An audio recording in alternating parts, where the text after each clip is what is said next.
नमस्कार, स्वदेश न्यूज की खास पेशकश मध्यकाल में आपका बहुत स्वागत है। मैं हूं आपके साथ ऋषभ राय। मध्य प्रदेश में देश की समृद्ध खनिज संपदा और औद्योगिक विकास का प्रतीक बनता जा रहा है।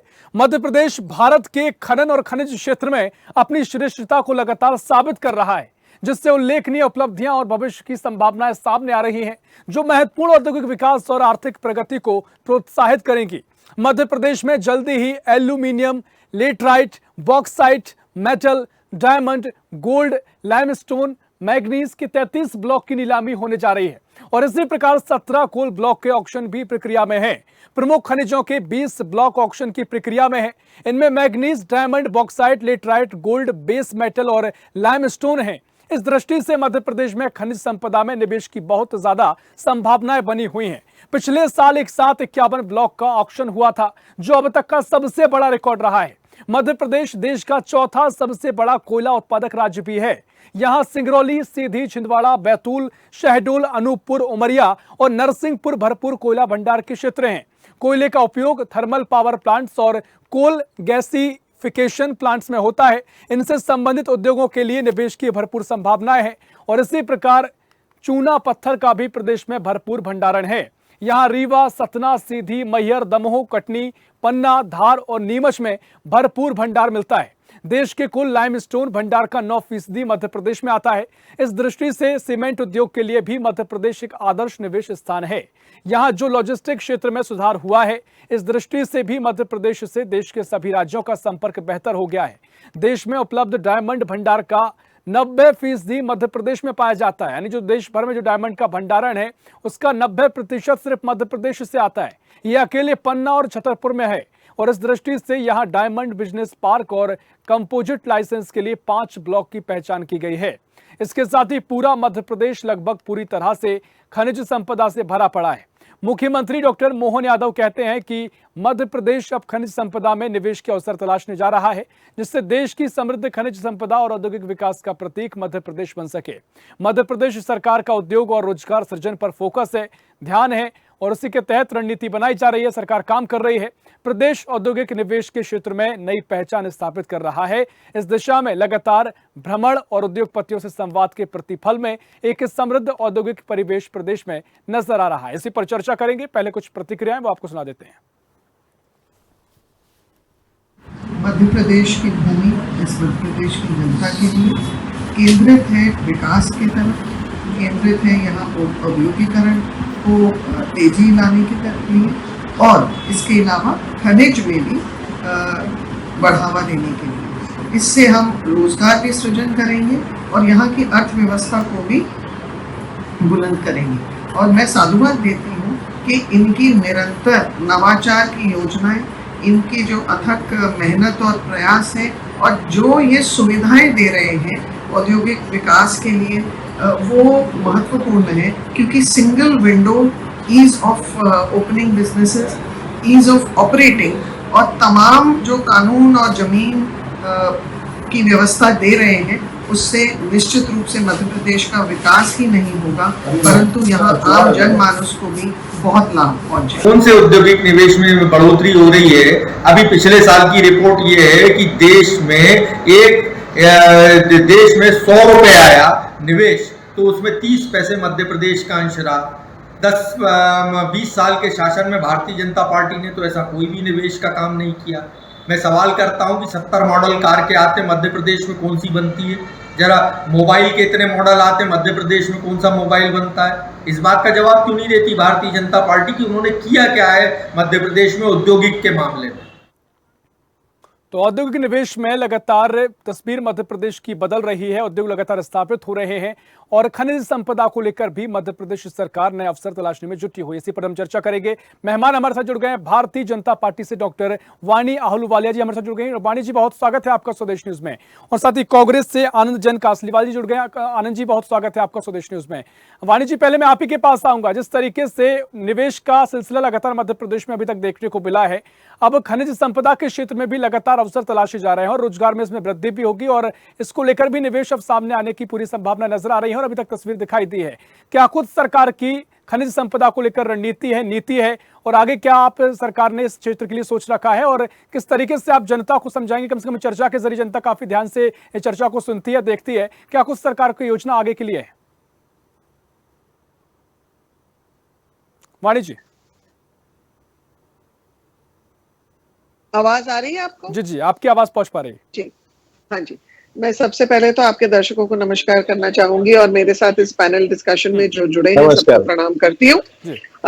देखिए, जो मध्य प्रदेश की जो भूमि है ये एक मिनरल रिच भूमि है और इससे संबंधित जो भी नवाचार, जो भी योजनाएं यशस्वी मुख्यमंत्री धरा पर ला रहे हैं वो इससे इस प्रदेश का उद्धार होगा, उसके विकास होगा। यहाँ औद्योगिक नीतियां जो ला रहे हैं उससे भी, औद्योगिकरण से भी विकास होगा क्योंकि हम रोजगार सृजन करेंगे यहाँ पर बसे हुए लोगों को, हम यहाँ की अर्थव्यवस्था को और सुदृढ़ करेंगे। आपने देखा है कि पिछले साल कुछ ब्लॉक्स में इन्होंने अवार्ड किए थे, है ना। अब दोबारा ये 55 ब्लॉक्स में अवार्ड करने जा रहे हैं और 17 कोल के भी देने जा रहे हैं ऑप्शंस। तो इससे हम रोजगार भी पैदा करेंगे, हम यहाँ की अर्थव्यवस्था को भी एक चरखी के जैसे घुमाना शुरू करेंगे क्योंकि इससे जुड़े हुए तमाम आयामों में भी तेजी आएगी। और ये सरकार को साधुवाद देना चाहूंगी मोहन यादव जी के अथक प्रयासों को, क्योंकि ये जो गति ला रहे हैं कार्य में, ये जो सिंगल विंडो ऑपरेशन सिस्टम्स है, जो सुविधाएं ये यहाँ पर जमीन की दे रहे हैं, जो कानून की दे रहे हैं, सड़कों का जाल, पानी, सब, बिजली की व्यवस्था, ये बहुत सुदृढ़ हो चुकी है और एक बदहाल देश से हम एक विकसित देश प्रदेश की ओर जब कदम बढ़ा रहे हैं तो निश्चित रूप से आने वाला समय स्वर्णिम मध्य प्रदेश का होने वाला है। निश्चित। देखिए आनंद जी, जिससे पहले आपने और हमने चर्चाएं की है, निवेश को लेकर काफी चर्चाएं हुई है, अभी तक कई कॉन्क्लेव भी आयोजित किए जा चुके हैं। अब लेकिन निवेश का सहारा, इसका उपयोग कह ले, तमाम तरीके से जो खनिज संपदा है, प्रकृति ने मध्य प्रदेश को इस मामले में बहुत नवाजा है, लेकिन अब इसका भी उपयोग सरकार करना चाह रही है। इससे रोजगार के अवसर भी पैदा होंगे और निवेश के जरिए तमाम उद्योग भी स्थापित हो रहे हैं, चाहे सीमेंट का क्षेत्र हो, डायमंड तो वैसे ही दुनिया भर में मध्य प्रदेश का प्रसिद्ध है, और इसके अलावा तमाम और भी जो खनिज संपदा के क्षेत्र हैं, अब सरकार और भी ज्यादा ध्यान देते हुए इन पर रोजगार की बात कर रही है और तमाम तरीके से अवसर प्रदान करने की बात की जा रही है। क्या आप स्वागत करेंगे? अभी आपके कई सवाल इसमें देखने को मिलते हैं।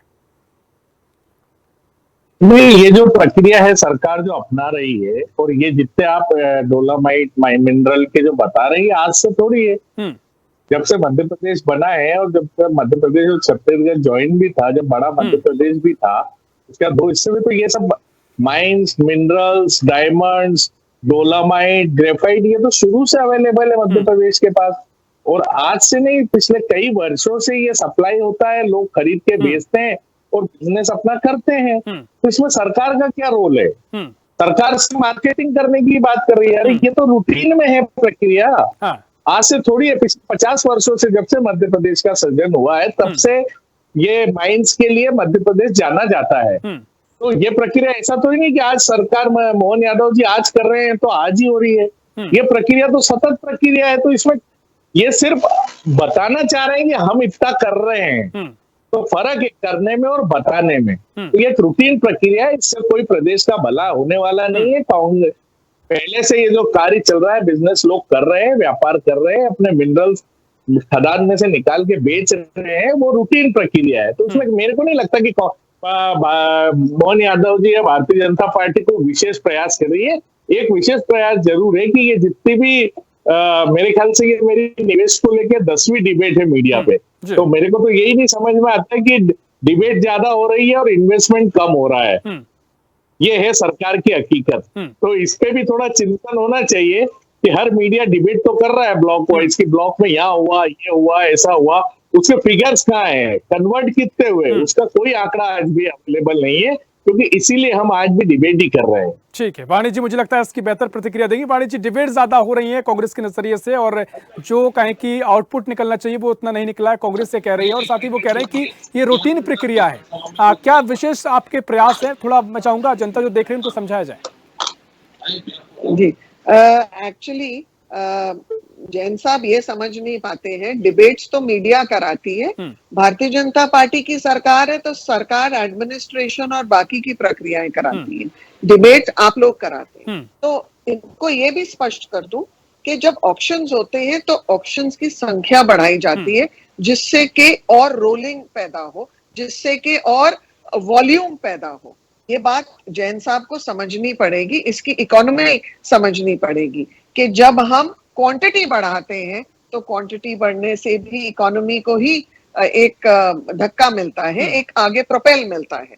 अब दूसरी चीज, जब ऑक्शंस बढ़ेंगे तो निश्चित रूप से वहां काम करने वालों के लिए संख्या बढ़ेगी, तो रोजगार का सृजन होगा, रोजगार का सृजन होगा तो लोगों की जो दिनचर्या है उसमें सुधार आएगा, इनकी cost of living, ease of living, standard of living, उसमें बदलाव आएगा। और मध्य प्रदेश में भारतीय जनता पार्टी का उद्देश्य यही है कि लोगों का स्टैंडर्ड ऑफ लिविंग बेहतर हो, यहाँ कॉस्ट ऑफ लिविंग का सुधार हो, और यहाँ इस जो बदहाल स्थिति में कांग्रेस सरकार हमको इस प्रदेश को हैंडओवर की थी कम से कम 15-20 साल पहले, उसको हम एक स्वर्णिम मध्य प्रदेश की ओर अग्रसर तरीके से जो जा रहे हैं, हमारी गति बढ़ती जाए दिन पर दिन। ठीक है, वाणी जी अभी अपनी प्रतिक्रिया भी सुनी होंगी। फिरोज जी अपनी बाइट दे रहे थे, वो कह रहे हैं कि 20 साल से उद्योगों में कुछ खास बदलाव आए नहीं है, तो इसको लेकर भी वो तंज कस रहे हैं कि निवेश की बातें हो रही हैं, वो जमीन पर नहीं उतर रहे हैं।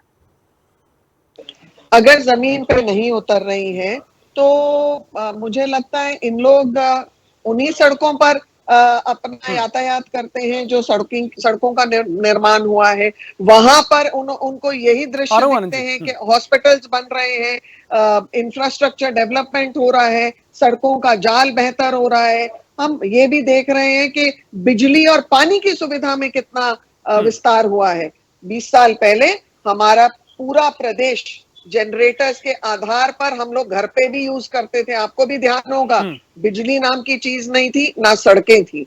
आज हमारी सरकार इतनी चुस्त है और इतनी सेल्फ डिपेंडेंट हो गई है कि बिजली का उत्पादन भी ज्यादा हो रहा है, जिसके कारण हम औद्योगिक क्षेत्र में कदम बढ़ा रहे हैं। ठीक है आनंद जी, देखिए मुझे बीजेपी का जो नजरिया समझ आता है वो ये है कि आप कहते हैं कि ये तमाम रूटीन प्रक्रिया है, लेकिन रूटीन प्रक्रिया तो विकास की, रोड बनना भी होती है, बिजली सप्लाई भी होती है, तमाम तरीके से जो मूलभूत सुविधाएं वो भी होती हैं। तो लगातार जो 20 साल पहले जो जिक्र करती है बीजेपी वो नहीं थी। अब लगातार भले ही आप रूटीन प्रक्रिया करें, लेकिन यही विकास का तरीका होता है, इनमें लगातार वृद्धि हो रही है, सरकार अपने प्रयास से लगातार बढ़ा रही है, दायरा बढ़ाते चली जा रही है। तो सरकार का स्पेशली एफर्ट है, अलग से विशेष प्रयास है। जिस तेज गति से रोड बने हैं, सरकार का दावा रहता है कि आप मध्य प्रदेश में कहीं भी निकल जाइए, आपको रोड अब हर जगह दिखाई देंगे। पहले आप जाते तो जिन सड़कों पर आपको 2 घंटे लगते, वहां 5-5 घंटे का समय लगता था। देखिए पहले की बात तो अलग है, पर अभी जितनी रोडें हैं प्रदेश में 90% टोल रोड है। पहले की बात अलग क्यों है जैन? नहीं, मेरी बात तो सुनिए आप। नहीं, तो 20 साल की बात कर रहे हैं अभी तो हम। 20 साल में जितनी रोडें बनी है उसमें 90% टोल रोड है। जनता से 4-4, 6-6 गुना पैसा लिया गया है जनता के पैसे का, सरकार ने नहीं किया है। सरकार ने अपने रिजर्व फंड में से रोड नहीं बनाई है, सब टोल पे ठेके पे दिया है। आज हमको 4 जगह जाना पड़ता है तो 4 गुना टैक्स देना पड़ता है। ये पेपर मीडिया की कटिंग है कि 2000 करोड़ का टोल का रोड था, उसकी कॉस्ट और 8000 करोड़ वसूले गए। यही हालत बिजली में है। बिजली अगर एक्स्ट्रा उत्पादन है तो जनता को कम पैसे में मिलना चाहिए ना बिजली सर। तो आज 10 रुपए यूनिट बिजली मिल रही है, 20 साल पहले 2 रुपए 5 रुपए यूनिट मिलती थी। अगर आपका प्रोडक्शन ज्यादा है तो कॉस्ट कम होना चाहिए या बढ़ना चाहिए? एक मिनट मेरी बात कंप्लीट, एक-एक करके। जितनी परियोजना है वाणी जी, उतनी 90 नहीं, बीजेपी ने कोई नई योजना नहीं लाई है। सब कांग्रेस के जमाने की विद्युत उत्पादन की जो योजनाएं थी उसी से वो बिजली उत्पादन कर रहे हैं, प्रोडक्शन बढ़ा रहे हैं। और उसके बाद भी कॉस्ट जो कम होनी चाहिए, जनता को जो फायदा मिलना चाहिए वो जनता को नहीं मिल रहा है। आप बिजली यहाँ से बेच रहे हैं मध्य प्रदेश में, तो इससे दुर्भाग्यपूर्ण बात तो कुछ हो ही नहीं सकती कि आप इंफ्रास्ट्रक्चर में कुछ काम नहीं कर रहे हैं। देखिए, कहीं भी किसी भी देश प्रदेश में जब हम विकास की बात करते हैं तो हमको बहुत पुराने आंकड़ों से भी संबंधित एक कंपैरेटिव स्टडी करनी पड़ती है। जो हाल मध्य प्रदेश का था 20 साल पहले भाजपा सरकार के पहले, ना यहाँ इंफ्रास्ट्रक्चर था, ना मूल रूप की सुविधाएं थी, जनता के पास। इसीलिए तो कांग्रेस का सुपड़ा साफ हुआ है और इसलिए बार बार जनता यही अपना विश्वास भारतीय जनता पार्टी के सरकार में बार बार दोहराती है, क्योंकि उन्हें पता है विकास की बात करें, राष्ट्रवाद की बात करें, हम सुरक्षा की बात करें, हम जनजातीय क्षेत्रों में और महिलाओं के लिए हम बात करें, तो एक ही चेहरा साफ स्पष्ट दिखाई देता है, वो भारतीय जनता पार्टी। और आने वाले दिनों में भी मैं बता रही हूं जैन साहब आपको कि ये बहुत स्पष्ट होने वाला है, कांग्रेस कहीं भी कोई कायम रूप से काम नहीं कर पाएगी। अभी तो आपकी कार्यकारिणी नहीं बनी है, 10 महीने से तो जित्तू पटवारी जी गोल गोल गोल गोल घूमते जा रहे हैं अपनी कार्यकारिणी बनाने के लिए। आप अभी प्रत्याशी के लिए भी 2 दिन और दशहरे तक हम कार्यकारिणी बनाएंगे। तो खुद आपका क्या है, पुराना इतिहास स्पष्ट करता है कि बदहाल कांग्रेस, बदहाल कार्यकारिणी, बदहाल प्रतिक्रिया सोच। दीजिए, लेकिन वाकई में एक जो दौर समय था, अगर उसका जिक्र करें, जो बीजेपी अगर सवाल खड़े कर रही है कि क्या अंतर आया है आपके कार्यकाल में और बीजेपी के कार्यकाल में, तो वाकई में एक वो दौर था जब बिजली की सप्लाई बहुत ज्यादा नहीं थी। हमारी पीढ़ी ने तो वो देखा है सर कि यहाँ पर बिजली नहीं हुआ करती थी, लोग लैंपों में पढ़ाई करते थे। हम भी उसी पीढ़ी से निकले हैं, पर क्या आप जनता से पैसा वसूलेंगे? आप अगर सरकार में सवाल मेरा आपसे पूरा ये है कि अगर आपकी भी सरकार होती तो आप मेरा सवाल आपसे ये है, विशेष रूप से बिजली सप्लाई आप बोल चुकी है हम लोग तो अंधकार में रहे हैं।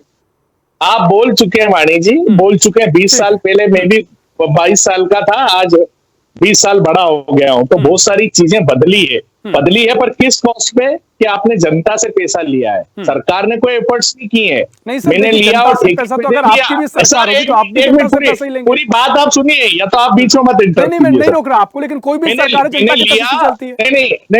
नहीं, जनता के पैसे से नहीं, आपने रोड ठेके पे दे दी और ठेकेदार 4 गुना पैसा वसूल रहा है। उसमें तो बीजेपी ने क्या एक्शन लिया? बराबर है, एमपी को ठेके पे दे दिया। सरकार का क्या रोल है? 2 रुपए की बिजली 10 रुपए वसूल रहे हैं, वो बिजली सप्लाई कर रहे हैं और एमपी में बिजली महंगी मिल रही है। तो ये इसको आप इंफ्रास्ट्रक्चर बोलेंगे? प्रति व्यक्ति कर्जा कितना बढ़ा है प्रदेश में, ये आपने स्टडी किया? नहीं किया। कितना इन्वेस्टमेंट, कितना आपने खर्चा किया इनक्लेव में और राज्य स्तर पे, और अभी इसका कितना कन्वर्सेशन हुआ है? तो आप अगर इकोनॉमी की बात कर रही हैं वाणी जी, तो इस पे भी तो सर्वे कीजिए, इस पे भी तो एनालिसिस कीजिए। आप कांग्रेस की बदहाली पे मत रोकिए, आप तो अपनी स्थिति देखिए और कानून व्यवस्था की बात कर रहे हैं। के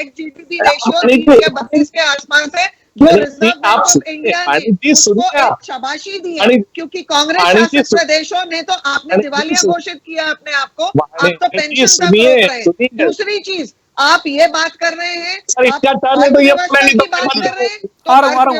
भी आप समझिए, तो वाणी जी को बोलिए ना, चुप रहिए। ठीक है वाणी जी, मैं आपके पास आऊं। आनंद जी अपनी बात कंप्लीट कीजिए जल्दी, इसमें आऊं बात जी पास जाऊं। ठीक है वाणी जी, आपके पास आऊं। आनंद जी कंप्लीट कीजिए। प्रति व्यक्ति कर्जा बढ़ा है कि नहीं बढ़ा है? प्रति व्यक्ति बिजली की कॉस्ट बढ़ी है कि नहीं बढ़ी है? जो ठेकेदार लोग हैं वो पैसा वसूल रहे हैं कि नहीं? जनता से ही वसूल रहे हैं। ठीक है, जितना इन्वेस्टमेंट के लिए आपने खर्चा किया उसमें कितना % इन्वेस्टमेंट कन्वर्ट हुआ? आपको ये आंकड़े हैं? नहीं है, ये सिर्फ मार्केटिंग स्ट्रेटेजी है। मुझे लगता है बीजेपी के पास जरूरी आंकड़े होंगे। वाणी जी देखिए, जिस तरीके से वो कह रहे हैं कि जनता के पैसे से विकास हो रहा है, लेकिन वो भी प्राइवेट हाथों में दे दिया जाता है, टैक्स वसूली ज्यादा हो रही है, काम कम हो रहा है उनका। एक बहुत बेसिक आंकड़ा बताती हूँ आपको, जो रिजर्व बैंक ऑफ इंडिया द्वारा भी स्वीकृत है कि हमारा डेट जीडीपी रेशियो 30-32 है, जो कांग्रेस शासित प्रदेशों से कई गुना सुधार में है। और ये एक अच्छा आंकड़ा है, क्योंकि कांग्रेस शासित प्रदेशों में तो उन्होंने अपने आप को बैंकरप्ट घोषित किया है, उनके पास तो पेंशन देने के पैसे भी नहीं है, उन्होंने जो लाभ देने थे नीचे जनता को वो भी नहीं देख पाए, और उसका हम एक परिणाम देख चुके हैं हाल ही में एक प्रदेश के इलेक्शन में। और दूसरा पहलू मैं इनको बताती हूँ जैन साहब को, कि जब हम अब वर्तमान की जो ऑक्शंस की बात कर रहे हैं, तो हम लगभग 4थे स्थान पर हैं पूरे देश में, ये माइनिंग के क्षेत्र में। हम इसमें जब बढ़ोतरी करेंगे, इसमें जब हम हमारी इनकम बढ़ाएंगे, तो हमें उम्मीद है कि हम 3रे स्थान पर पहुंचेंगे। और ये इजाफा जो है, ये लोकल लोगों को, मध्य प्रदेश के स्थानीय लोगों को निवेश ही नहीं, निवेश के अलावा रोजगार भी सृजन करेगा, और ये रोजगार एक बहुत बड़े आंकड़े में तक पहुंचेगा।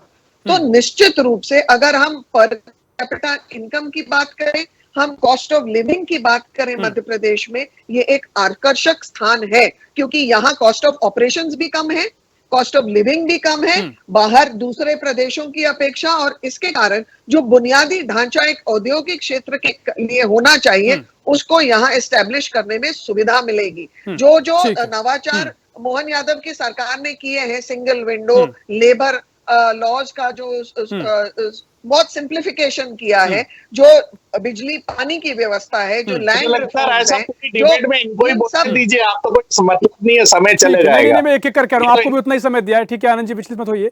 आनंद जी, सवाल मेरा आपसे ये है कि जिस तरीके से बीजेपी जो बातें कह रही है, विकास की बातें कह रही है, जो महत्वपूर्ण सवाल, एक कॉमन सवाल से ले लीजिए, वो सवाल ये कि क्या वजह है कि जो बीजेपी विकास की बातें करती है, आप भी तो मॉडल बताते ही है ना अपना, तो जनता बीजेपी के विकास को क्यों पसंद कर रही है? नहीं, मॉडल बताना अलग बात है। मेरा ये प्रश्न है कि कोई भी देश की इकोनॉमी या तो वाणिज्य समझती नहीं है या इनको इकोनॉमिक्स आता नहीं है। अगर देश की ग्रोथ बढ़ी है, जीडीपी बढ़ी है, तो उस पर जनता की लायबिलिटी कम होना चाहिए या बढ़ना चाहिए? तो आप तो जितनी जीडीपी बढ़ा रहे हैं उतना कर्जा भी तो बढ़ा रहे हैं। तो इकोनॉमी आप वाणिज्य, अगली बार मैंने पहले भी डिबेट में आपको बोला कि इकोनॉमी की आप बात करती है पर इकोनॉमी समझती नहीं कि बिजनेस में अगर लोन लेना है तो वो नुकसानदायक होता है। ऐसे अगर प्रदेश में आप लोन ले रहे हैं और लोन लेके आप लाडली बहना को आपने इतनी स्कीम में पैसा दिया है, जितनी बार कुछ रिजर्व बैंक की गाइडलाइंस भी होती हैं, उसके तहत नहीं गाइडलाइन तो सर मेरा ये कहना है कि मेरी अगर वर्थ 1 करोड़ की और आरबीआई मेरे को 2 करोड़ लोन देगी तो क्या मैं लूंगा व्यक्तिगत तौर पे? तो यही तो प्रदेश की भी स्थिति है कि आप उधार का घी पीकर लोगों को पैसे बांट रहे हैं और जनता पे कर्जा बढ़ा रहे हैं। तो ये कहाँ की इकोनॉमी है? मैंने तो नहीं देखी सर, मैं बिजनेसमैन हूँ, बिजनेस फैमिली से हूँ, तो मैंने आज तक ऐसी इकोनॉमी नहीं देखी कि उधार का घी पियो और लोगों को बांटो। लेकिन खनिज में अगर ऑप्शन किया जा रहा है, अगर निवेश को लेकर प्रोग्राम किए जा रहे हैं, तो इसमें कहाँ के कर्ज की बात आ गई? तो एक प्रक्रिया में जाता है ना, ये भी इसमें कहाँ कर्ज को आप नहीं, ये इंफ्रास्ट्रक्चर की जो बात करी और ये प्रक्रिया तो रूटीन है, मैंने पहले ही बोला मेरे इसमें मार्केटिंग क्यों करना पड़ रही है? आप राहुल गांधी को आप मार्केटिंग क्यों कर रहे हैं? आप प्रदेश की बात कीजिए, सलाह दीजिए कि 7,500 रुपए जो खटाखट उन्होंने महिलाओं को बांटना था, वो ऐसे कुछ वक्तव्य ना जारी करें, क्योंकि एक तो उन्होंने वक्तव्य दिए और पैसे भी नहीं दिए, तो डबल बोल दिए। प्रदेश की बात कीजिए, आप प्रदेश का ही, अभी प्रदेश की डिबेट, राहुल गांधी के बयान को आप राहुल गांधी के बयान को खारिज कर रहे हैं क्या? इसकी बात कर रहे हैं आप? राहुल गांधी पे आ जाती है। आप मेरे को समझ में नहीं आते, प्रवक्ताओं के पास जब जवाब नहीं होता है तो ये इस तरह के ट्विस्ट करते हैं। अरे आप प्रदेश की बात कीजिए, आप राहुल गांधी की बात क्यों करती हैं? आप कर रहे हैं, आप इस मौलिक डिबेट में मैं पूछ रही हूँ, राहुल गांधी ने जो ऐसे वचन दिए थे उनका क्या हुआ? क्या वो झूठ बोलने में माहिर है कि उनको इकोनॉमी के बारे में कुछ ज्ञान नहीं है और उन्होंने चलिए ठीक है, देखिए हम इस पर और लंबी चर्चा कर सकते हैं, लेकिन काफी दिलचस्प मुद्दे रहे अभी तक जो चर्चा आपने की, जो जिक्र आपने किया, जो तर्क आपने दिए। समय हमारे पास इतना ही, समय खत्म हो गया। बहुत शुक्रिया करना चाहूंगा वाणिज्य आपका, आनंद जी बहुत शुक्रिया आपका चर्चा में शामिल होने के लिए। तो मध्य प्रदेश सरकार लगातार निवेश को तो बढ़ावा दे ही रही है, साथ ही अब खनिज संपदा पर भी निवेश के जरिए अब औद्योगिक स्थापित किए जा रहे हैं, और इससे पहले भी प्रक्रिया चलती आई है, लेकिन लगातार और भी ज्यादा ध्यान देते हुए रोजगार के अवसर और भी तलाशे जा रहे हैं, नए अवसर पैदा किए जा रहे हैं। मध्य प्रदेश सरकार का फोकस पूरा इस पर दिखाई दे रहा है। फिलहाल के लिए मध्यकाल में इतना ही। देश प्रदेश की और भी खबरों के लिए देखते रहिए स्वदेश न्यूज, सबसे पहले देश।